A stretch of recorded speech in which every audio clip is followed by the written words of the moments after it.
Good evening, everyone.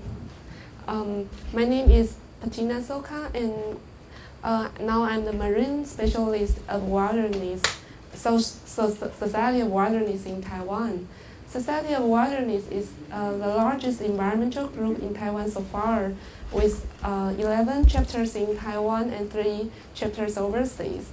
The reason why Society of Wilderness is the largest environmental group in Taiwan is because it has the largest population of volunteers in Taiwan. We have more than 13,000 families registered as our members. And we have this Society of Wilderness has established more than 16 years. Yeah, and I have been the volunteer of Society of Wilderness since 1999, so it has been 12 years long. Yeah, and Society of Wilderness, its mission is to guard our natural habitat, and ocean is the largest natural habitat on the earth. That's the reason why Society of Wilderness decided to devote into ocean conservation. Yeah, and before I introduce the story of our ocean, I would like to ask everyone that, have you ever been to the coastal zone in Taiwan? Yes, it seems this question is not like a question, right? But I noticed that many children in Taiwan, especially who live in Nantou, most of children never been to the sea, so it seems not so. It is really a question to them, yeah. And so that's the reason why sometimes I ask some foreign friends or kids living in in our inner land, yeah. Have you ever been to the coastal zone? Yeah, and actually, Taiwan is impressed by seas. You can see the north part, the south part, the east part, and the west part are all seas. Yeah, and that's the reason why we said Taiwan is a typical marine nation. Yeah, and that's the reason why we think ocean conservation is very important to everyone living in Taiwan. If we zoom in the picture, we can see that there are various kinds of marine terrains in Taiwan, and the terrain are quite different from north to south. Yeah, and later in my speech, I will take everyone to take a quick tour around Taiwan to see how beautiful our ocean is. Before we start our ocean tour, let us play a game. As to see what's your memory. I will show you some pictures, and let's guess where are they? Such as let us guess. Do you know where is this beautiful bay?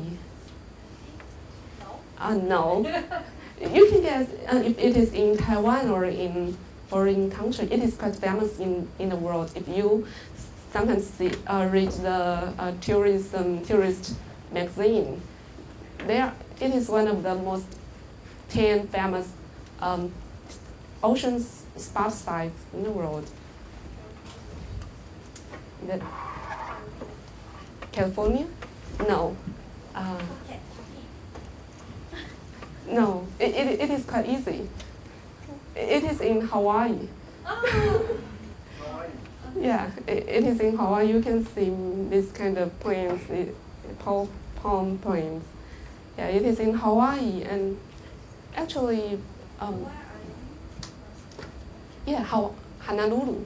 It is located near Honolulu, and you can see many people visit here every year because of its clear and clean ocean water quality. Yeah.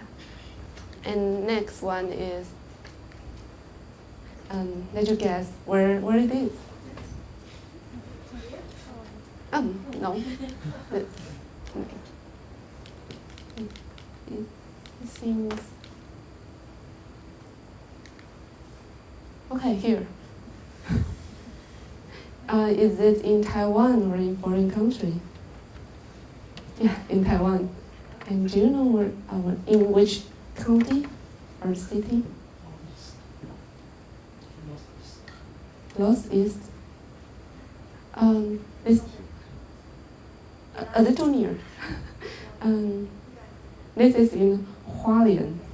Yeah, and there are still some natural coastline in Hualien nowadays. Yeah, and we think it is as beautiful as the scene in Hawaii. Yeah. As, even about the quality of water here is as clean as that in Hawaii. And let us guess where it is. I heard a song that says it seems correct. Australia. Yes, true. it is in Australia, and its name is Wineglass Bay. 酒杯湾 Wineglass Bay, yeah, because it's shaped like a wine glass, yeah. And we found another place is quite similar to that Wineglass Bay, and you can guess where it is. Is that in Taiwan or? Yeah, I heard of that. Yeah, it's in Taiwan. Do you know where it is?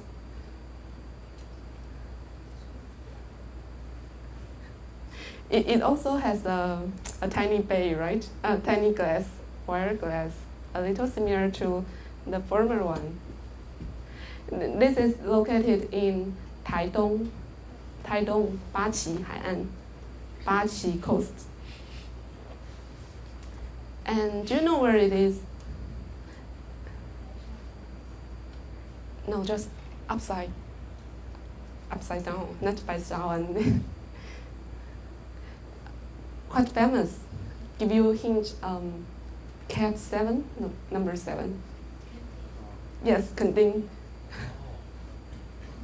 Yeah, this is located in Kenting, and its name is 细岛, 沙岛, because it is famous because it has been protected since 20 years ago, and it is a very successful example that we try to conserve our ocean. Yeah. Now it is a sanctuary that no one can step onto the sands because its sands is made of shells. Yeah, all of the sands are made of shells. It's very white and very clean. That's the reason why it is protected from human beings' steps. Yeah. And this is famous, right? I guess there's no one don't know where it is, right? True, correct. I should give you, yeah. Highway. Right, yeah. This is 清水断崖. Yeah, it's very famous. And do you know where it is? No, it is in foreign country, and many people go there to have a vacation.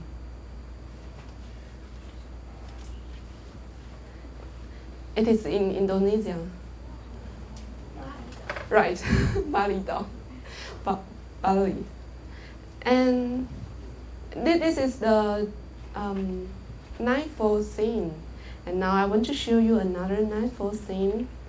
And let you guess, do you know where it is? It is just near Taipei. Right, a little near there. It is in, yeah, true, right. Yeah, it is in 淡水蛙仔尾, Bali. Yeah, we feel that the scene is quite beautiful and harmony as the before one, that in Indonesia. Yeah, so sometimes it's hard for us to tell which one is in Taiwan or which one's in foreign country. We show people this picture is we want to tell people that the ocean in Taiwan is as beautiful as those in foreign country. So we can have, if you have time, you can take a trip to visit these famous sites. Yeah. And now I want to take a quick tour from the east north and around Taiwan to show people the famous spots in Taiwan. The first one, I think everyone knows that this is head of queen and queen's head. And it is formed because the erosion, different erosion. The characteristic of the terrain is unique because some place is soft and some are hard. So after a long term of erosion, you can see some places are big and some are still hard as its normal or regional shapes. So after a long period of erosion, you can see the nature form many masterpieces, just like this. Do you think what does it look like? It looks like a ginger, right? Yeah, its name is ginger rock. Ginger in our kitchen. Yeah, and this is Cinderella's shoes. And this is candle. Yeah. They are famous and they are really cute. And if we go down from the north to Lanyu, we can see this. Its name is Dragon's Head Rock. 龙头岩 Dragon's Head Rock. And did you guess what's the name of the rock? Yeah, it's lion. It's lions. It's a pair of lions. And so its name is Two Lions Rock, 双狮岩. Yeah. It is also located in Lanyu.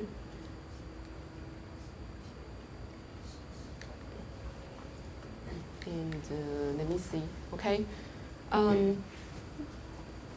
Have you ever heard of this? This rock has a history story. Its name is Worship Rock. Worship Rock because in the Second World War, American fighter plane thought it is the Japanese warship, and then they bombed this rock for several minutes. After several minutes, they just realized that it is rock. It is not a ship. Yeah, so they got the name of Warship Rock from this story. Yeah. And it is just near the Green Island, 绿岛. Yeah. And if we turn around to Penghu, we will see this Tongpanyu. Yeah, this is famous for its brilliant sight. Yeah. And usually in the west coast zone of Taiwan, most of the time we can see this muddy beach along the west coastline. Yeah. And besides with the muddy beach coastal lines, we also have many aquaculture near our coastal water, west waters. Yeah. Okay, so above are, maybe you will just think they are rocks, they are sands. It seems not so interesting. But actually, if we can stand beside the sea and see clearly through the rocks, I bet you that you will see some creatures on the rocks, such as, have you seen anything on the rocks? Here's a crab. Here's a crab. And if we zoom in, we can see there are many crabs on the rocks around Taiwan. Yeah.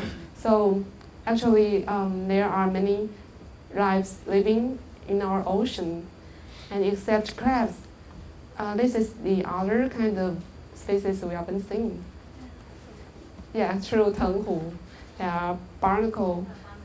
Yeah, and it looks like a tiny volcano, and it has keen edge, so it's easy to get hurt from this kind of species.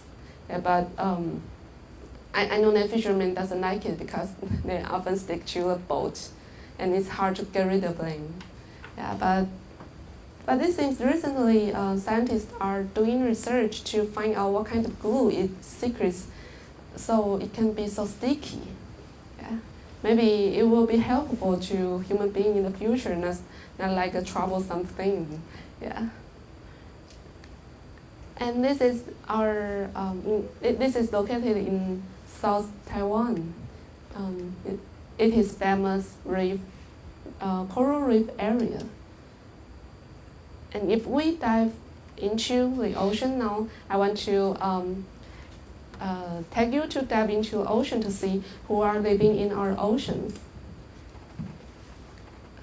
If we dive down, we will see many fishes living there.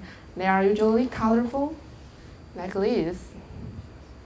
Like this is colorful and bright. And if the ocean is healthy, we will see tons of stocks of fishes there. The reason why so many environmental groups focus on coral reef conservation is because coral reef area is vital, is crucial to our environment. Actually, although coral reef zone only accounts for 1% of the sea on the Earth, but actually there are more than 90% of marine biology rely on coral reef area. Yeah. So actually, coral area is a 3D habitat for many creatures living there. And there's another important reason that so many environmental groups in the world folks to conserve coral reef zone is because every day we emit carbon dioxide into the atmosphere, and this carbon dioxide will dissolve into the water, and it is the coral reef which absorbs the carbon dioxide into its reef. So during the process of building a reef building, the reef absorbs the CO2 and become its reef. So actually it fixes the extra carbon dioxide in the atmosphere into the ocean. So it provides the function of balance for our Earth. That's the reason why we often talk about the importance of the ecosystem, the coral ecosystem. Yeah. And in this picture, the coral is spawning. This spots its legs just like snowing in the winter. It's very beautiful, and it usually spawns in April or May. It depends on the temperature of the water. Yeah. Actually, coral is quite sensitive. It needs stable temperature, and it needs very clear water. Yeah. So there are many creatures living with coral reef. And here is the most famous coral in Taiwan. It is located in Green Island, and it is very old. It is the oldest coral, porous coral in the world. You can see this one is around 12 meters high, and this kind of coral only grow up 1 centimeter per year. So if we count, we can see it has been 1,200 years old. Yeah, when it was in Tang Dynasty, it has been there. Yeah, and it is the oldest living coral in the world now. So many people, more than 200,000 people go there to see that and its nickname is large mushroom because it looks like a mushroom. Yeah, I know it's not clear because recently the water quality layer is not so good, so it cannot be seen just through and clearly. Yeah. But it is also because of the population of tourism increase year by year, so the quality of water in the Green Island is deteriorating year by year. Yeah, that's another big problem, and we need to do some management to try to control the quality of the environment in the Green Island. And this is an interesting animal. It is squid, and I guess it is sleeping because its eye is closed. Here, its eye is closed. Some people say, is it possible for a squid to close its eyes? But I don't know. But when we take this photo, its eyes look like this. Yeah, and they are living on the soft coral zone. And here is the sea snake. Yeah. Poison, yes. Usually I will let people guess if sea snake is real snake or just a kind of marine species. I mean, usually we name the marine species by the land animals such as sea lions, but sea lions is not really lions in the sea, right? Or seahorse is not really the horse living in the sea, but sea turtles is turtles living in the sea. So how about sea snake? Is this snake really snake or? Yeah, it's really snakes, and it's quite nimble in the sea. It can swim very quickly and react very quickly. It's really nimble. And this is very cute. This is my favorite picture. This fish seems smile, and you can notice it has unique teeth. Yeah, because it catch the algae on the rocks every day. So you can see it has the teeth, and yeah, compared to other kind of fish, yeah, this is its characteristic. And this is shrimps. It's colorful. It looks like the mantis on the land, so it is named mantis shrimps. Yeah, and it has 8 eyes, and you can see many rays. We human beings can see. I like this as well because it has so many colors on its body. And this is it has a nickname, Rose in the Sea, 海中玫瑰. Its name is giant clamshell. When it grows up, it can be maybe even 1 or 1.5 meter long. But actually, in recent years, it's hard for us to find this kind of clamshell grow to so long because too many people dig it and take to the land. Yeah. And usually it is, sometimes it will fall down by himself and you will see this kind of pit.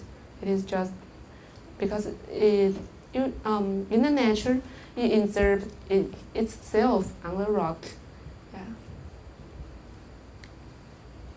And this is another common species in the sea, coral shell. Coral shell is very colorful, and there are more than hundreds coral shell in our oceans.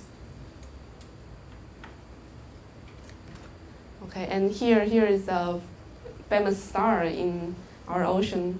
Its nickname is conger eel, 海鳗. And actually, these two has name.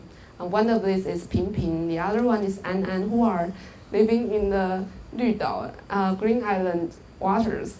Yeah, and I will tell you their story later. Yeah, they are quite large and quite fat, and they love to approach human beings, and so many people like to making friends with them. Like to make friends with them, and yeah, this is the diver feed food to Ping Ping. He's Ping Ping, I think. Yeah. Okay, okay. Now let's go back to the surface, and let's think. Healthy Earth must contain healthy ocean. I believe not everyone really care about this because usually every day we live on the land and we don't know what happened to our ocean because we don't really see them every day. But healthy Earth must have a healthy ocean. It's not only because ocean occupies more than 72% of the Earth's surface, but also because ocean produce more than 70% of oxygen for us, more than the rainforest. Yeah. So that's the reason why healthy ocean is vital to Earth and also important to human beings.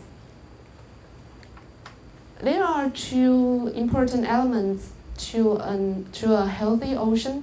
A healthy ocean needs clear marine environment, and this picture is taken near the Guishan Island. Yeah, 3 healthy dolphins. Dolphin is usually the indicator species to an ocean ecosystem because they are the highest predators in that ecosystem.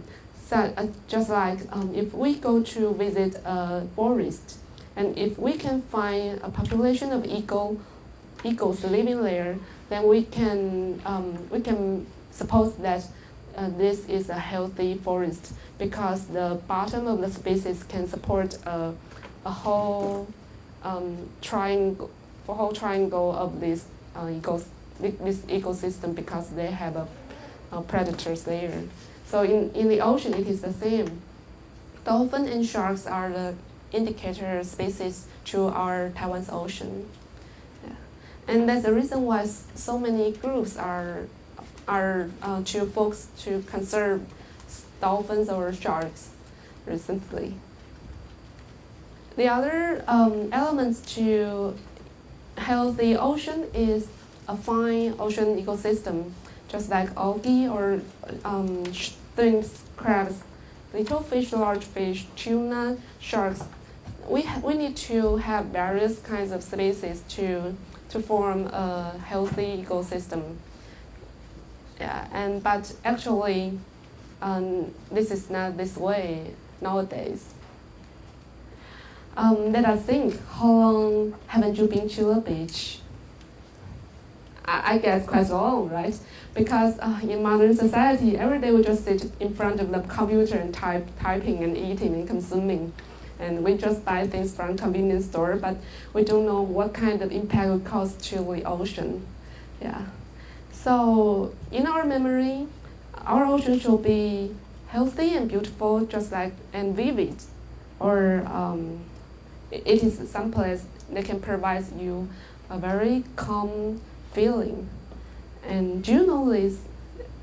This one. Yeah, this one is famous in Penghu. It is weirs, 石户. Usually, this kind of weirs is owned by 5 or 10 families. It depends on its size, and you can see usually when the tide rise and the water will submerge these weirs, and then the fish and shrimps will run into the weirs, and after the tide falls, go away, the fish will be left in the weirs. And we can see, okay, if there are 5 people on these weirs, maybe we five families on this, and we can say every Monday the harvest in the weirs is belong to me, and Tuesday is yours, and Wednesday is yours. Yeah, and people use this way to have a sustainable relationship with the ocean, to obtain the natural resources. Yeah, and I think it is really wise because we don't need to worry about overfishing problem. Yeah, and it's beautiful. This weirs has been 30 years old. It is owned by one family who are living in the Penghu. Yeah. But actually, because I just said we haven't been to the sea for a long time, right? So in past 2 decades, there's a big change in our ocean, and actually it is to every country nowadays. Yeah, I believe if you go to a beach, this is the scene you may be seeing much more than the former ones. Yeah, lots of concrete blocks and garbage everywhere, and improper seafood supplied in many restaurants. Yeah. So people start to realize that the connection between human and ocean seems be lost, and that's the reason why there are 2 important ocean holidays in the world. They are here to remind people to find back the connection between us and the ocean. And the first one is World Oceans Day. World Oceans Day is usually June as every year, and usually every year there will be a theme, like this year, such as 2011. The theme of 2011 is use the next wave for change. And usually this is decided by United Nations or another group in America. And what is World Oceans Day? Actually, this is a quite new holiday. The concept for World Oceans Day was first proposed in 1992 by the government of Canada, because Canada is really a country which loves ocean very much, so it often leads the ocean conservation movement in the world. Yeah, and until 2008, the United Nations General Assembly just passed a resolution that every year in summer, June, as it is the World Oceans Day. And actually in Japan, it is a holiday, a national holiday for them. And we wish one day in Taiwan there will be a holiday as well. Yeah. Okay, and the other celebration day is much more older. It is International Coastal Cleanup Day, and it has been, this year is the 25th year. Yeah, and the day of the coastal cleanup is usually the 3rd Saturday of September. And in this day, there are more than 150 countries participating in coastal cleanup activities. And there are more than 20 coastal cleanup activities holding in Taiwan this year. And it is still going on. In this Saturday, there will be another coastal cleanup work in Huazhiwei, that's Bali. And if anyone is interested in this, I invite you to participate, to do something good to our ocean, to our coastal zone. Yeah, so and now I would like to introduce the ocean crisis to you, because the ocean nowadays is not as beautiful or so healthy, just like what we just introduced. And there are four main crises to our ocean. The first one is marine debris and pollution. This is quite obviously because we can just see that in every coast, in every beach or every river. Yeah. And this is often the scene that after typhoon, and tons of garbage just be floated to the sea. And you can imagine that originally there are many species living there, but if it is be so dirty, how could they live there as usual as before? And so actually they have gone. Yeah.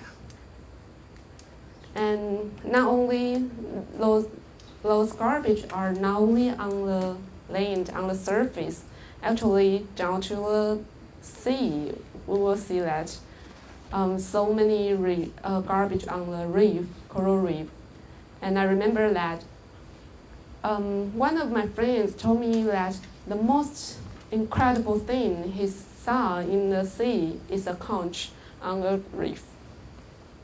Conch in our home, right? We sit on that and watching the TV. But one day he saw a conch on the reef, an abandoned conch. Yeah, and this is abandoned net. And this is what we thought healthy ecosystem, coral reef ecosystem, but nowadays it is this kind of situation. Yeah, and almost no creatures living there. And maybe you have ever heard of this news. There's a Great Pacific Garbage Island in the Pacific Ocean. It is just as large as Texas state, or twice big as Texas state. And because so many marine debris or garbage just gather there, like a soup, plastic soup on the ocean, and no one knows how to deal with that.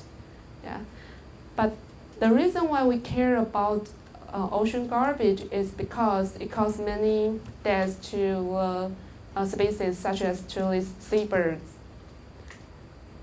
This is a picture took on the mid-island. Can you see? There are so many stuff in its stomach, such as golf ball or pen or toothbrush. Recently, I just read some news that there's 2 whales died on the coast of Seattle in America, and people and scientists find there are 2 tons of garbage in their stomachs, and there are many bags or pens or even towels are in the whale's stomach. That's the reason why they die, we guess. Yeah. And if we zoom in, we can see there are so many weird stuff in their stomach because they thought it's food. And if they mistake this stuff, they cannot take it out. Yeah, they just can swallow it. And there are more than 50 pieces in one bird's stomach. So there's a reason why we want to do the coastal cleanup and we try to record what kind of stuff we pick from the beach and try to control the origin to limit this kind of pollution, such as the cups we use. Such as we go to a drink store, such as 泡沫红茶店, and every day we consume many cups of this kind of drink, and then we just throw these cups away. But as you see, there are some, or even the strollers in the drawers in. Yeah, and actually, if we don't control this kind of garbage, we will see tons of this kind of abandoned or once-time use cups on the beach. Yeah, so we tell the government that there are so many cups on the beach, and we need to do something. That's the reason why from this May 1st, I guess you have known that government has enforced the stores to recycle the cups, and if you take your own cups for a coffee or a tea, you can get some price feedback. Yeah, that's because of the result of beach cleanup work. Yeah, and the next thing is the next target we want to solve is can you see many bottle caps here? 瓶盖 bottle caps, and even include turtle or many fish. It's easy for them to eat this kind of stuff, and we wish we can have a scheme to recycle, to take back these bottle caps, to reduce the debris on the beach. And you can see even in fish in deep sea, there are also plastic in their stomach. And this is the effects on marine animals. You can see, do you know what this is? This is a bottle. This is a rain on our water bottle. Yeah, and when the sea turtle was small, it was around by the rain, then it cannot get rid of this, so he grew up in this way. Yeah. And this photo is taken in Danshui, and this bird, this black-tailed tern, hooked with a discard fishing hook on his mouth here, this one, and it flies every day with this. Yeah. Except those garbage. Actually, there's a term called ghost fishing. It is referred to with abandoned nets. And since 2009, United Nations started to warn every country to notice this problem, because more and more fish or marine species are killed by this abandoned fishing net. And this is the picture that U.S. officials remove abandoned fish nets in Hawaii, and the number is much more than people can imagine. And this is abandoned crab traps down the sea, and you can, yeah. And this is the sea turtle was killed by a fish line. You can see here he injured by a fish line. And this seabird its mouth is just beyond by this ropes and cannot eat anything, so he is hungry to die. And this is another squid. This is another fish, Hongyu, cut by the net. This photo is taken also in Danshui. Except those garbage, actually heavy metal pollution is also a big problem in our seas around Taiwan. You can see the chart that released by our government. There are so many industry area building near our coastal zone, and every day we just release these waste waters into the sea without further process of deal with this heavy metal. And so here is the white dolphin, and it is a famous issue recently, and it just living beside the Liuqing. Yeah, and this is the hot water from the nuclear power plants. So now the next crisis I want to introduce to you is destruction of habitat. A natural habitat maybe look like this. It's clear and it's natural, but actually nowadays there are less and less natural coastline in Taiwan. You can see almost all west coast are concrete. Yeah, such as in Kaohsiung, this is 95%. And or in Hsinchu or Zhanghua, this is 94, yeah. And the percentage of artificial, including the east part, has been 55%. Yeah. Maybe you will wonder why, what happened to our coastline? Because we have tons of ports. We have more than 300 ports in Taiwan. It's incredible because actually we don't have so many ships there. So you can see there are many empty ports everywhere. This one is in Longdong. It is in the northeast. And this one is in Kaohsiung, Xinda ports. Yeah, and there's also empty. Yeah. The reason why we have so many ports is because after 1992, when Taiwan come into a freedom society, every county asked that they want to build their own ports. Yeah, so we built lots of mosquito ports. Yeah.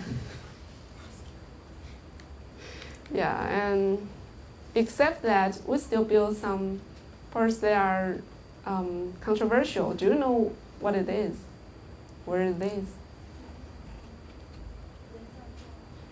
No, it is in. No, it is in Lanyu. Yeah, and this port is built by Taiwan Electricity Power Company, and this port is for them to transfer the nuclear waste to put on the Lanyu. And here is Jinmen. Before it is a natural habitat for this kind of famous species, horseshoe crab. But after we start to open our ports to communicate with the shaman, they noticed that government just realized that we need larger ports because original ports cannot afford so many tourists every day. So they thought a perfect place to build a modern and a larger port for the so-called 小三通, but it is just the habitat of this crab. Yeah. We try to, as the government, just move the ports 200 meters away, and then we can conserve the habitat for the crabs. But the government said there's no other place better than this because this has the best conditions to build the ports. Yeah.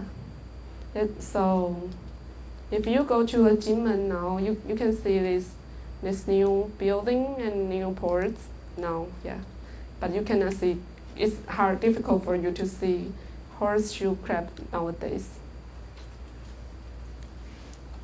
The reason why we're concerned about ports is because if you want to build a port, it is necessary for you to build a dike to protect the ports and boats in ports. But actually, this dike will change the ocean currents there, and we also change the ecosystem there. You can see if the ocean current just flow from here to here, and you just pile tons of sands here and just pull here empty. So it actually really changes our ecosystem. And with this dike, you will see tons of armored concrete blocks. And this photo is taken in Longdong. You can see there are so many these kind of concrete blocks there. Yeah, everywhere in Taiwan.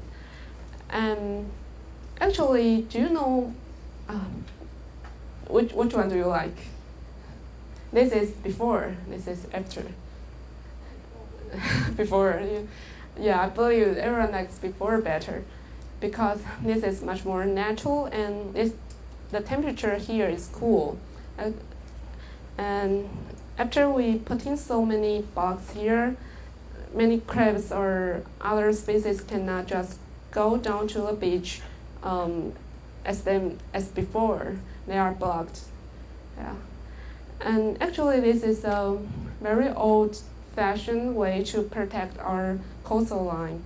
And in fact, it costs much more sands to be taken away from to the ocean because it becomes heavy and just put on the beach. And this is another controversial issue in our eastern coastal line. This is before and this is after. There are many road expansion plans in our eastern Taiwan. Yeah, and you can see they just dig here and dumped down all the sands into the sea, and they put lots of blocks here. Okay, now let us guess. Do you know how much does this blocks cost? I mean, each one, not all. Each one, such as this edge. 1 million NT dollars. Yes, the most expensive one can be 1 million NT dollars. Actually, the cheapest one is $30,000 NT dollars each one. So you can see how many $30,000 here, and we can understand what does they want to protect. This one, where's the sea, and you can see how many money here. Yeah, and usually this one is larger than the before. So this one usually it is $100,000 per box. Yeah, it is really expensive. And this one is as well.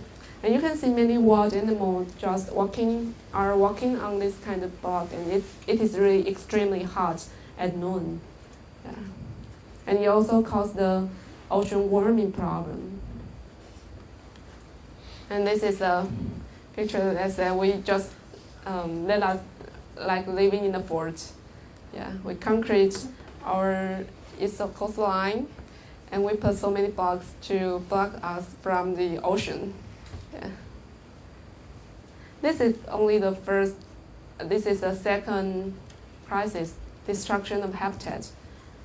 And now I would like to introduce the third one, overfishing problem and improper sea culture. Actually, this is the most serious one in the world. Theoretically, the sea is a bank, and if we use it wisely, fish are deposits which generate interest payments every year and sustainable. It's impossible for us to really empty the ocean. But actually, we can see the charts here. Stocks of economic fishes in Taiwan keep on declining in past 15 years. Each kind of fish, the harvest of fish goes down. Yeah, and not only this fish, and the reason is there are many destructive fishery ways, such as bottom trawler. Bottom trawler is a very controversial fishery way because usually it is a boat, but sometimes there are two boats and working together, and they have a heavy train here, and every place it goes through will be just like a desert because it destroys everything and put everything into the nets. Yeah, and Chinese bottom trawler is more horrible than Taiwan is because sometimes they will make this train is with electricity, so it will hurt many fishes. Yeah. And this is illegal bottom trawler because it is working within 3 nautical miles. In Taiwan, within the 3 miles, it is not allowed to operate bottom trawler. But many fishermen doesn't follow the rules and just break the law every day. That's the reason why recently we decided to sue this bottom trawler, and we pressed the government to deal with this problem because many police tell us that, such as Coast Guard, they tell us that although they took picture and submit this data to a local government, but there are many members of 民代表 in the local cities, and they come to here to press not to give tickets to those illegal fishermen. Yeah. But it really caused the huge damage to our ocean ecosystem. And do you remember the rose in our sea? It's so beautiful, right? But have you ever seen this? Many people in Lanyu or Lüdao or in Penghu, they just dig it out and for sale, all kind of sale for roasted barbecue. So you can see, wow, a basket of our roast in the sea. Yeah, it's really heartbreaking. And that's the reason why nowadays it's hard for us to see huge, giant, these clam shells in the sea. Yeah. I heard that 20 years ago or even 30 years ago, many old people can see this kind of so big size of clam shell in the sea, but nowadays it's difficult to find. And do you remember Ping Ping and An An? Do you know what happened to them? Actually, they were caught by a restaurant at a very deep, dark night for sale. So it has gone to people's stomach. And I remember $5,000 per Ping Ping and per An An. Yeah, it's really a sad news to everyone who knows them. Yeah, and because it is so famous, so one day a restaurant take their fishing gun, and dive into the water, and because they love to approach people, so they just come out by themselves and they just catch and up to the land and for sale. And even they have a advertise in front of their restaurant and say this is Ping Ping, and it's really crazy. Yeah, so now we are trying to insert the concept of ocean conservation to those sailors to let them know this kind of species should live, not dead, and it is worthy when they're alive and when they live, not dead. Yeah, but it's not easy to let them know the importance of marine ecosystem. And recently, Taiwan or the world is to focus on shark conservation, and there were more than 100 kinds of sharks in Taiwan, but in Taiwan's water. But if you go to ask the fishermen, they will tell you that, oh no, we cannot see them now anymore because we have emptied the ocean. And you can see in the latest news, it is just released last week from the DC, Washington. New photos relieve Taiwan shark fishing. And there are two international environment groups list Taiwan as the fourth largest shark catches country in the world, just after Indonesia, India, and Spain. Yeah. And actually, as to my understanding, the quota in Indonesia, we should say large quota of Indonesia should be responsible by Taiwan, because many Taiwan fisheries industry was built in Indonesia and operate the shark finning work. Yeah, they hand the flag of foreign country, but actually the ship owner is Taiwanese. Yeah. And this picture just really revealed last week, and we guess this photo is taken in Taidong Chengkonggang, or maybe in Yilan Nanfang Aogang. Yeah. And then you guess one thing. Do you know how much it says baby shark? This one is about 60 centimeters long, and it is in my refrigerator now. I bought it for DNA test. I want to know what kind of species it is. Yeah, and because I'm doing a research, and I want to know what kind of shark we Taiwanese consume every day. Yeah. So, and when I saw this, it was sold in Zhanghua, a very little lander, and it is obviously caught by bottom trawler. You can see it is still a baby. And do you know how much it is? Did you guess? No, less than that. Yeah, $30 NT, a baby shark. And 2 weeks later, I bought another one. I guess maybe its sister or its brother, and it is also 30 NT dollars.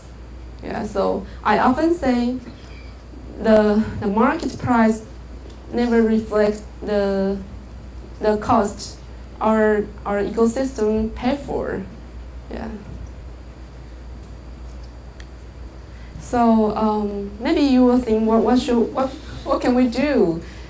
I think in our daily life we can try to choose seafood carefully, such as do not consume shark fin soup, or even smoked shark 鲨鱼烟 in the night market, or shark fish bowl 鲨鱼丸, such as many 甜不辣 is made of shark meat, yeah.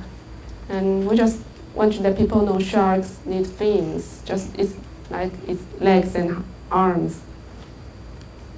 And you can tell your friends and relatives that do not supply shark fin soup or this kind of cuisine in any kind of banquet, such as in your wedding. Yeah, and many young couple has support this kind of movement. Yeah, there are many new people get married this year, so we try to spread this message everywhere to let people know. And this is the way you can do to conserve our ocean. And we just heard of the problem of wild catch fish. How about turning to farm fish? It is really controversial because farm fish consume much resources, such as the water underground. Yeah, and you can see before the temple is on the land, now the god is living in the lake. Yeah. And here is in Tainan, the land has sink because they overdrawing the groundwater.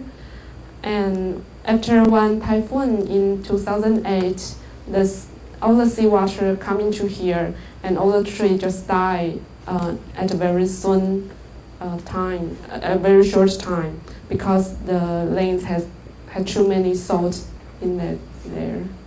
Yeah. So maybe you will think how to choose this seafood. This is me. I was doing some investigation in the ports, fishing ports, to see what they sell. And the basic thing we recommend people is no larval fish, burahi. Burahi actually it has a very serious bycatch problem. Do you know what is bycatch? Bycatch means if you want to catch tuna, but you catch seabirds as well, or you want to catch shrimps, but you catch sea turtles as well at the same time. So bycatch is a very serious problem. And in FAO, United Nations, reasonable percentage of bycatch may be only 5 or 15%. Yeah. But larval fish can up to 75 or 66 bycatch. It means every 100 kilogram you caught from the ocean, there are more than 60 kilograms of fish. It's not what you want, and usually many fishermen just dump them back to the sea. But nowadays they try to sell this to some can industry, or to feed those farm fish. Yeah. So, however, it is really a serious problem, and we believe that larval fish is the main reason that caused to the problem to our today's status of we don't have fish in the ocean. And actually, this kind of fishing method comes from Japan. Our bottom trawler ships or boats which can catch larval fish are are sold from Japan. In 1979, those years, Japan realized that the catching larva fish resulted in there's no fish in Japan, so they decided to sail those fishing boats to Taiwan, and then we just catch the larva fish and sail to Japan. Yeah. And we have government has tried to solve this problem. So since 2008, government has started to ban the quota of larva fish, and one day we wish we can totally just no larva fishing in Taiwan. But many fishermen quite opposed to this because maybe they don't understand why, but they still live on this, live on carrying this. And this is coral fish. If you go to Kending or Lüdao or Lanyu, you will see many restaurants, and they are just famous for selling coral fish. But coral fish is really vital to our reef ecosystem. Yeah. Without coral fish, the coral cannot grow healthy. Yeah. And we will have much more extra carbon dioxide in the atmosphere. And here are some tips for you to choose a sustainable seafood, such as do not buy fish comes from afar because it consumes so much energy, such as fish from Argentina or fish from many far away country. And those predators such as shark or tuna, we really do not recommend people to buy them. They are not really good choice. And also those captured by bumps or bottom trawler or gill nets. Yeah, and if it is wild fish, we recommend people to choose such as 秋刀鱼 or 青鱼, this kind of middle. It is located in the middle place of the food chain, not the top chain or the two bottom chain such as lava fish. Yeah, and some fish actually are vegetarian. They don't eat meat, but some fish eat meat. So herbivorous fish such as carps, 鲤鱼 or milkfish, 石目鱼, are those choice we recommend people to eat. And milkfish is also recommended by the United Nations because it consumes less resources to breed up. But we don't recommend grouper. Grouper is 石斑鱼. Yeah, it eats lots of fish to grow up, and those fish are caught from the wild waters. So we are still catching fish in the water. Yeah. And if you see anyone sell dolphin meat or whale shark, 金沙, 豆腐沙, please call police at once. Take picture, and you can call Saul. Yeah, and let us know. Yeah. Okay, and there are another improper sea culture in Taiwan. Hermit crab crisis. Have you ever seen this new style of this species? This is his new house, and all this.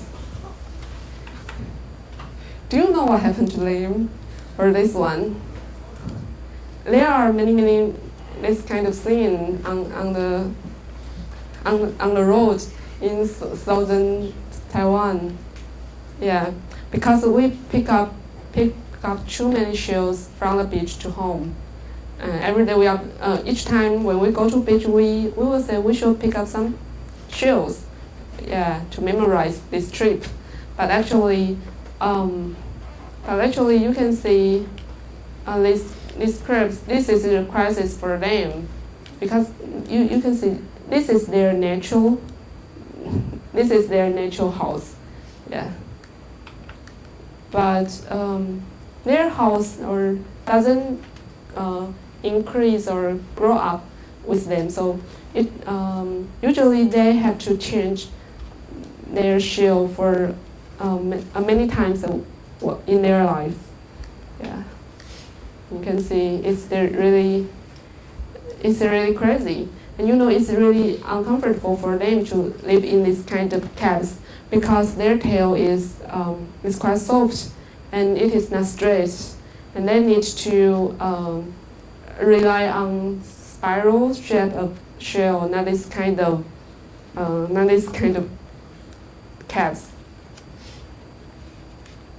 Okay, now let us go to the last greenhouse effect, the last crisis. It is greenhouse effect.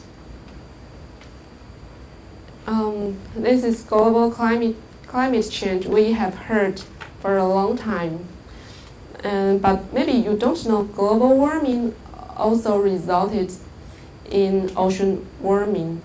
And you can see some information from this chart that 1 degree at land or atmosphere goes up, the heat it contains is much more or less than ocean contain. Ocean can contain much more heat than land atmosphere, but nowadays the heat ocean contain is much more over what it can afford. Yeah. And as we just mentioned, coral reef ecosystem is quite sensitive. They're sensitive to the change of temperature. So this kind of change is really a huge disaster to them. Yeah. And this is the CO2 emission chart. And you can see the CO2 we emit to the air every year goes up, yeah, from here to here, and this will cause the sea acidification. Yeah, and here I would like to share with you a short video to introduce this problem, and this is a giant problem to our ocean. Okay, that video is taken by Greenpeace. It is also our friend in cooperation. Yeah. So it just shows the problem if we continue emit so many CO2 into the atmosphere, it will cause the quite change to our ocean. And do you remember the shell we just mentioned? You can see when the sea goes acidification, what happened to his shell? And do you remember shrimps, those manatee shrimps or these clam we eat? Actually, their shell will become thinner than before. Yeah, and it's a big change. It's a whole sweeping change to our ocean. So at last, I would like to share with you that what can we do for our ocean, because we are a marine country and we are impressed by ocean. I think the first one is when we go to a beach, do not pick up the shell away, just leave it there, yeah, and do not litter anything on the beach because they are really crucial to those marine species. Second, when you travel to those spots of sightseeing, please do not consume this kind of coral reef biology, such as this giant clam shell or this colorful fish. Yeah, it's easy to tell. Usually coral fish is colorful, and those fish you can eat is usually silver or white. Yeah. And here are some tips we can do in cities. First, we can choose sustainable seafood. I recommend you to refer to some seafood guides, such as published by World Wild Fund, WWF. They have published several versions of seafood guides, such as Hong Kong version or Malaysia version. And you can also find some data in academic Sinica website data from Dr. Shao Guangzhao. He also established a seafood guide for Taiwan. Yeah, you can see what kind of fish we can choose to eat to protect the ocean. And the second one is reduce and recycle. And your garbage, reduce, recycle, and reuse your garbage to cut down the marine debris to save our marine species. Do not let those debris shown on the beach. And the third one is use electricity more efficiently to avoid ocean warming, because the global warming is really deeply related to ocean. And support clean energy policy. This is in order to reduce the carbon emission and to avoid sea acidification. And the fifth is we can choose those environmental friendly detergents to wash your clothes or dishes which doesn't contain lead. Yeah. To avoid the eutrophication of ocean.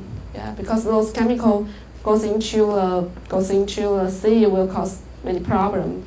So usually we also recommend people to support organic food, because organic farming won't use so many chemical stuff, and the chemical stuff used in a farm will go into the sea at last.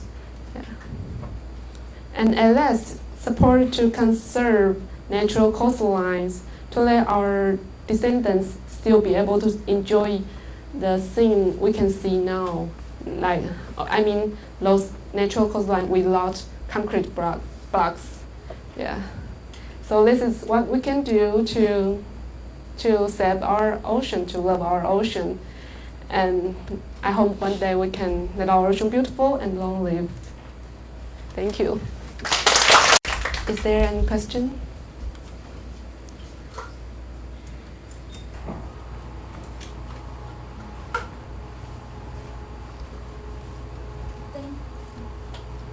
Thank you for Ms. Lee's outstanding speech and our Q&A. So please feel free to raise your question.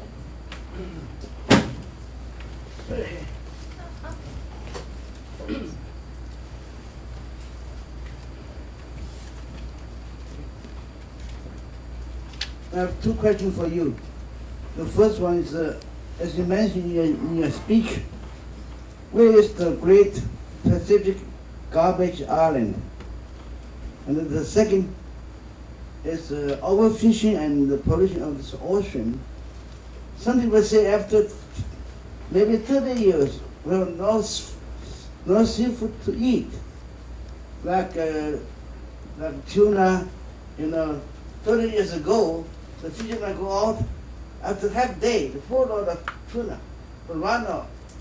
For the whole day, come back maybe only 1/4 loaded of tuna fish. So tuna is the chicken of the sea, Tuna fish is very good.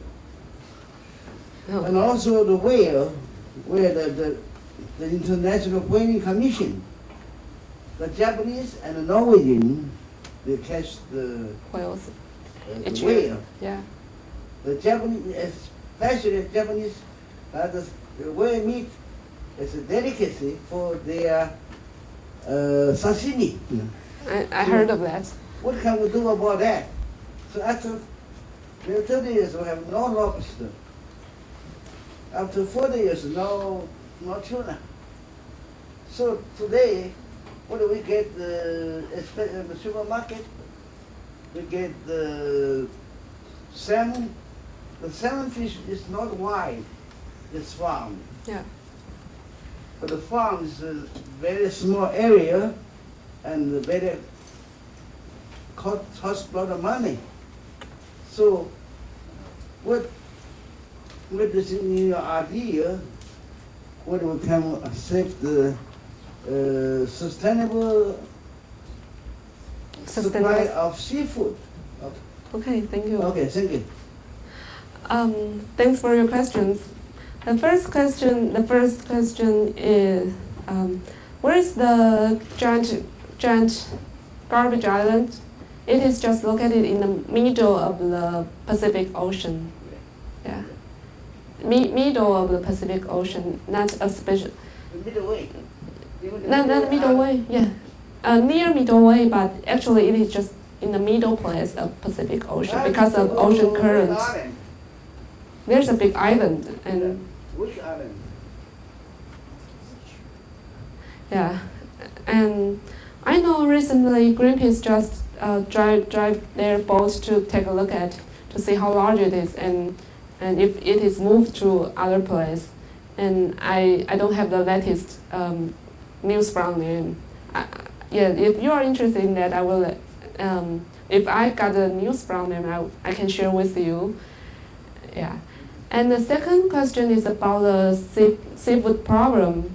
Actually, there are many people working on this topic to find out a sustainable fishery because there are take tuna, for example. Maybe you don't know, in 1999, only in Taiwan or only in Donggang, the number of tuna we caught is 13,000 tuna.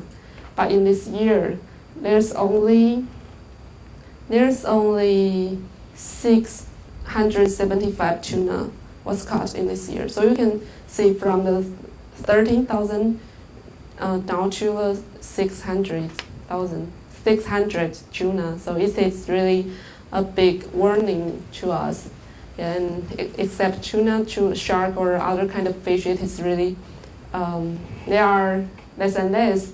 So just like the man said, we even cannot have lobster to consume. Yeah, because even such as in France or in many countries, lobsters is less and less day by day. So nowadays there's some companies or some organizations such as Marine Steward Council, and it is in short MSC, which is just like a kind of green mark 绿色标章 organization. They try to examine to find out some seafood which is caught with environmental friendly way or within the reasonable amount of fish. And if the fishermen can pass the kind of scheme, they will get a green mark. And you can see that nowadays we can see this kind of food in American supermarket. Yeah. And for example, I just said about bycatch. So there is a serious problem of bycatch of the tuna. Many dolphins were caught when fishermen fish tuna. Yeah, so but some people invent so-called smart fishing net, smart gear, and you can if you use this kind of fishing nets to catch the tuna, and you will reduce the percentage that you catch the dolphin. So if you pass this kind of scheme, you can get a green mark of dolphin free, and you can print it on your tuna can or 鱼罐头, and you can see this kind of green mark in Canada or America. And we wish one day in Taiwan's market we can have this kind of ecosystem scheme, eco-labeling scheme in our supermarket or in our traditional market for people to tell which one is sustainable. Is this answer okay to you, or do you need more information? Okay, thank you. Thanks.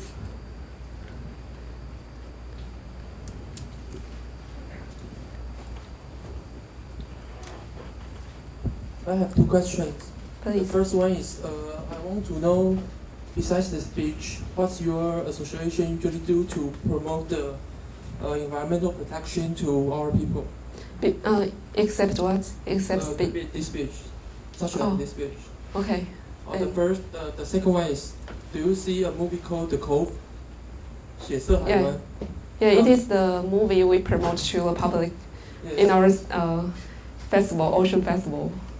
Maybe I think you can make a movie like that to promote the concept to much more people.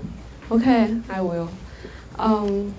Other speeches, yes, most of the time the speeches I give is to Coast Guard. They have some training course, and they often invite me to give the concept to those coastal guards because they are standing on the very front lines to face those fishermen, and they need to understand laws or some rules. Then they just can enforce the law. Yeah, but we still have some this kind of speeches for public people, and you can look up the information on SOS website to find out, or maybe you can leave your email and I can let you know if we have any other kind of this kind of speeches in near future. Yeah, and as to the movies, yeah, in this year we screened 5 movies, marine movies to the public, and this is the second year we hold a marine film festival, yeah, to let the public understand what happened to our ocean, yeah. And next year we will still to hold another film festival, yeah. And if you are interested in that, I can help to arrange a series of movie screening here, yeah. Thank you. Is that okay? Thanks.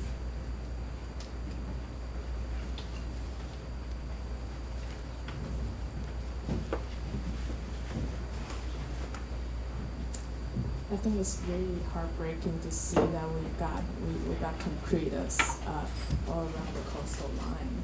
So is there any possibility to reverse that effect, or is beyond repairable? Okay. Actually, we are still keep positive thinking toward our future, but I think the key solution is about the marine protected area, 海洋保护区. Yeah, we wish to set up more or to increase more percentage of marine protected area in Taiwan. Actually, there are only 2 successful marine protected area, but although we only have 2, the work up right there is quite successful, and many species, many fish, many coral just come back in a very short time, in short 5 years. So we wish we can. I know the government is working on that, but it is really slow, and we try to push them every day and tell them it's too late. Would you please speak quickly? But sometimes the obstacle is about the fishermen or local people. For example, we wish to set up the second marine national park, 海洋国家公园 in 澎湖, 南方四岛, the South Four Islands, because there are many meaningful biodiversity there. But fishermen oppose to this fiercely. They are afraid of if we set up the marine national park, they cannot fish anymore. Yeah. So we try to conservation with them. And next week I will go to Penghu to give some big speeches there to try to persuade them to support setting up this kind of marine protected area. Yeah. And we wish to give some homes to our ocean. Yeah. Is that okay?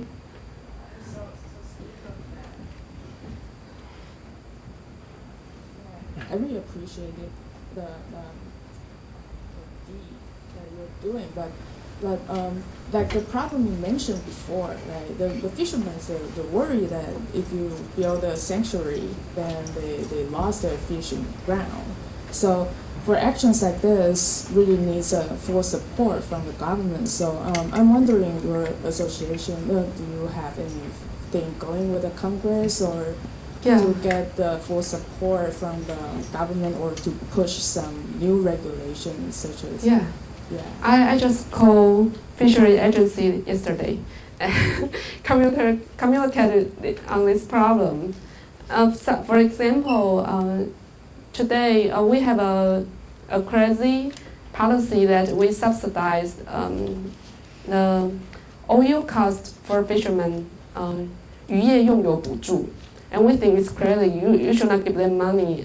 The policy is based on the background of the the price of oil goes up every day, and fishermen hard to afford. But we think, since you have money to subsidize fishermen, why don't you just turn it to their life subsidy, 生活补助金, then they don't need to go out to catch the fish. Then they can live and we can protect our ocean meanwhile at the same time. But it's hard for them to, they say it's very difficult. They give you tons of reasons, tons of excuses to tell you that. And for example, I asked them that, can we call up direct to hold the World Oceans Day next year?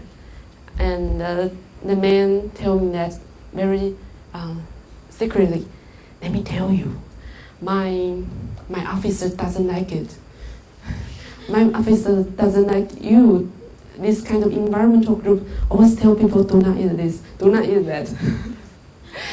but he's young. He's young and he's my 县民, he's my in the fishery in the agency, and he says he will try to persuade his 长官 to doing something friendly to or some new starts to our fishery, traditional fishery. Yeah, we are trying to do, and this year we're trying to we propose act about the government reconstruction, 政府组织改造. Yeah, because maybe you don't know, there are more than 23 units related to marine, but they are separated in different government agencies, such as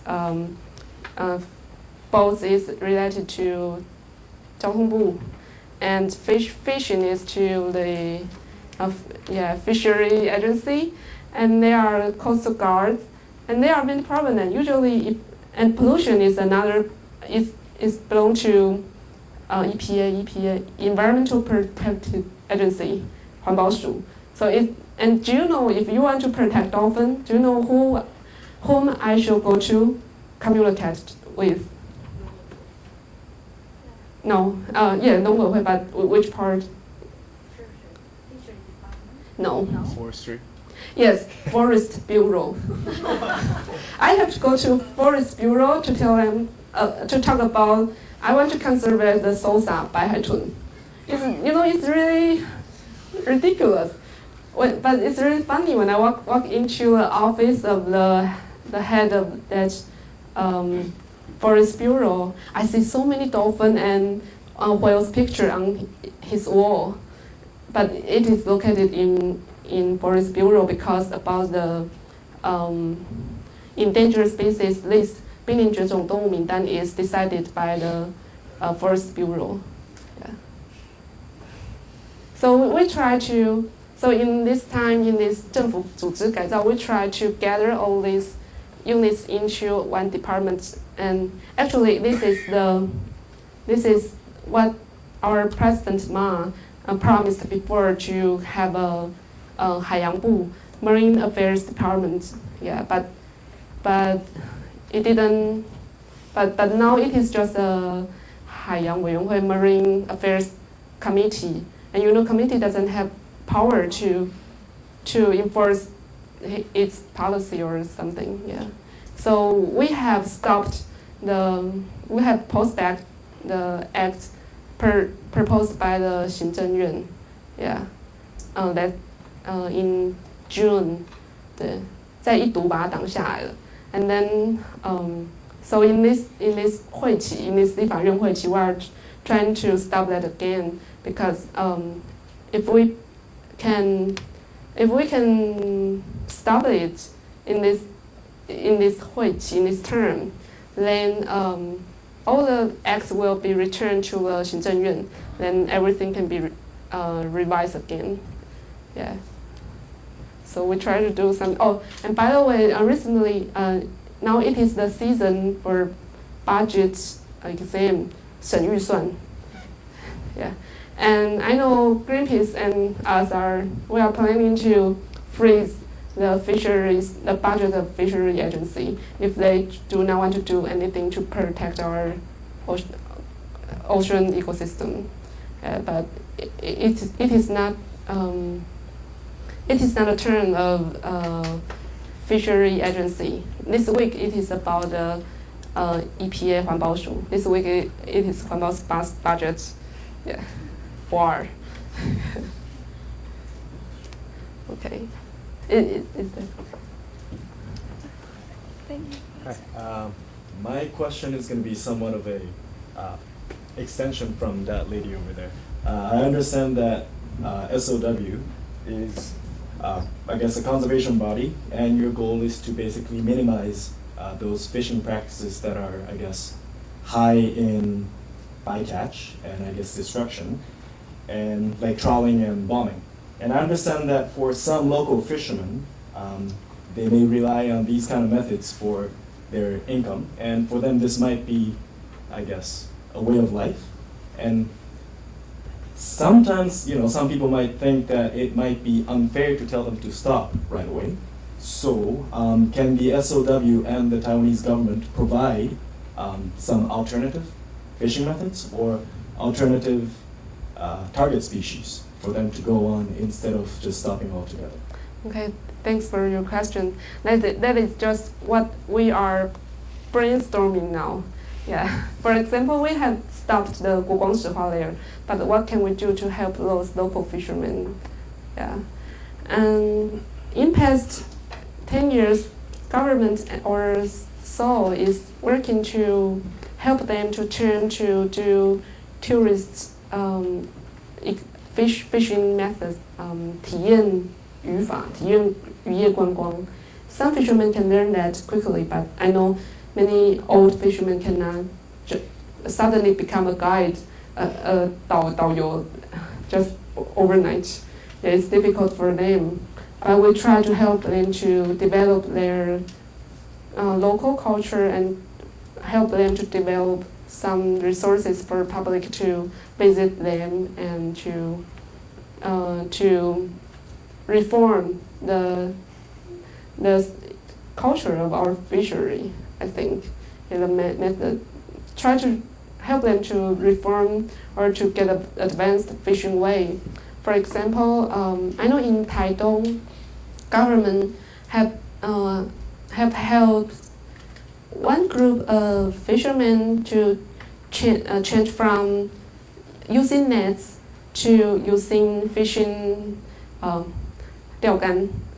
Yeah, each boat is allowed to have maybe 15 this kind of fishing lines.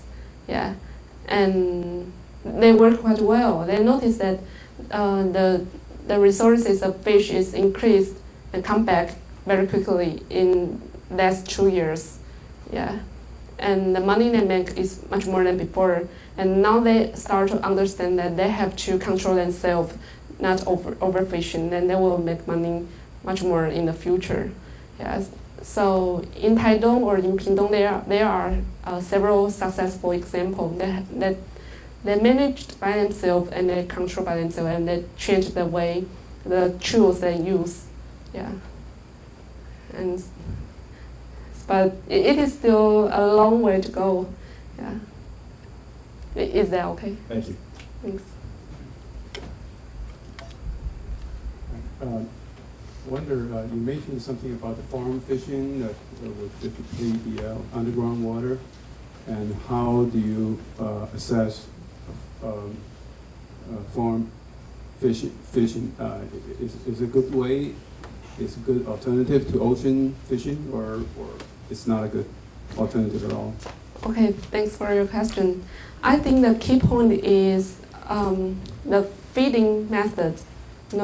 So far, actually about the problem of using underground water has been solved in foreign countries, such as you can use some kind of closed system, 密闭式 recycled water to reduce the amount of water usage. Yeah. But the problem or the key solution to, or the key answer to the question is, how do we feed the farm fish? Yes, as I mentioned, the grouper, one time I called a fishery agency, and the man, that Xiuming told me that it's impossible for us to tell people do not eat grouper Shiban because it is the best white shopping.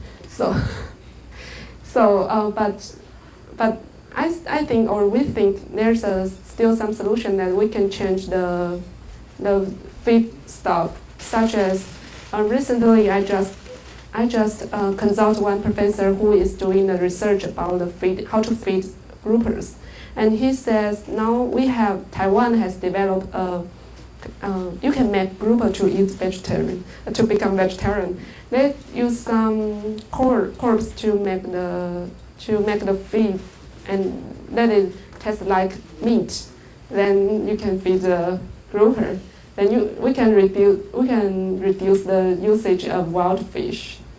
Yeah. So if we solve this feeding problem, I think we recommend, or even include the water usage problem. We recommend people to eat farmed fish much more than the wild catch fish. Is that okay? Thanks. One more question. I guess the overall question about eating meat, whether that's land animal meat or ocean animal meat, do you have any comparison? Whether for nutrition-wise, people always recommend to eat fish as opposed to red meat, for example. But from the environmental, from the overall world protection point of view, whether your policy is to encourage to eat less meat, whether that's land meat or ocean meat, to eat more vegetarian, for example, or fish. This is really controversial. Yeah, I know many foreign environmental group has still tons of research about the problem which land meat cause. We have to feed it up, such as pigs or cows, and it causes much more environmental problem. Yeah, pollution, water, river pollution, or something like that. And also there's this kind of problem to ocean, but actually I didn't do this kind of comparison between these two. Yeah, I will do further research in the future. Thanks for your remind. Yeah, but to me, I'm a vegetarian, and I've been a vegetarian for 10 years. So, yeah, it's hard for me to think. I still don't think this kind of question. Yeah, but I will try to do some research on this.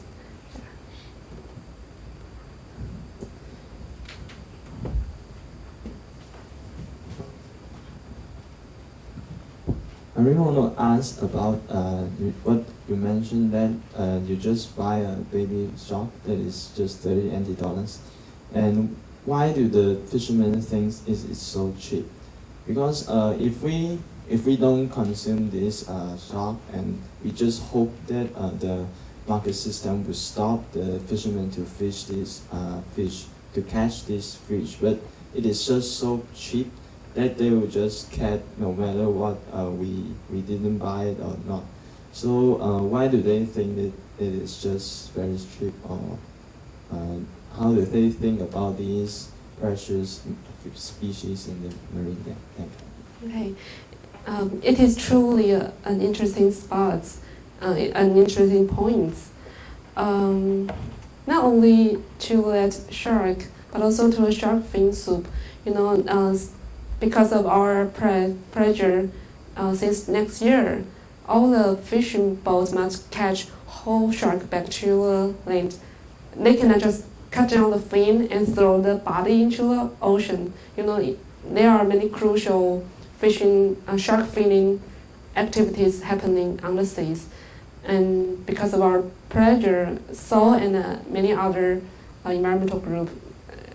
So from next year, we will have to enforce the policy of the whole shark land 全杀上岸.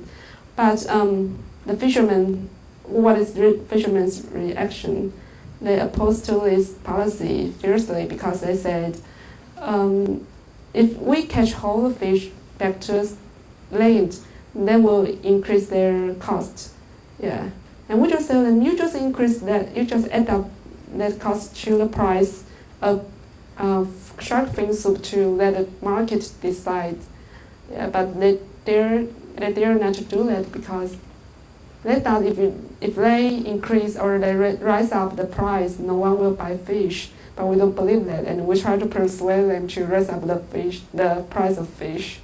Yeah, and it's really a long work to do. But the happy news is the officers in Forest Bureau are encouraging us to do this, to persuade those local fishermen or something, or related people to accept this kind of stuff, to increase their rise of the price. Yeah, but I guess the following problem is, can we consumer accept if we have much more expensive fish? Yeah, because more consumer need to be educated that this kind of cheap price is on the cost of our ecosystem of ocean. Yeah. For example, not everyone supports or buy organic food, right? Yeah, because it is much more expensive. Yeah. So it is the same to a fish. Is there any other question? So no more question? Okay, and thank you, Ms. Lin. Again, please join me in offering a warmest applause to Ms. Lin. Thank you. In general education, TW is honored to be able to invite Ms. Lin. So the dean professor role prepare some gift for to thank Ms. Lin. Okay, thank you. This is your laptop. Thanks. So it must be the end for today, and thank you for your attention and support, and have a good night. Take care. Bye.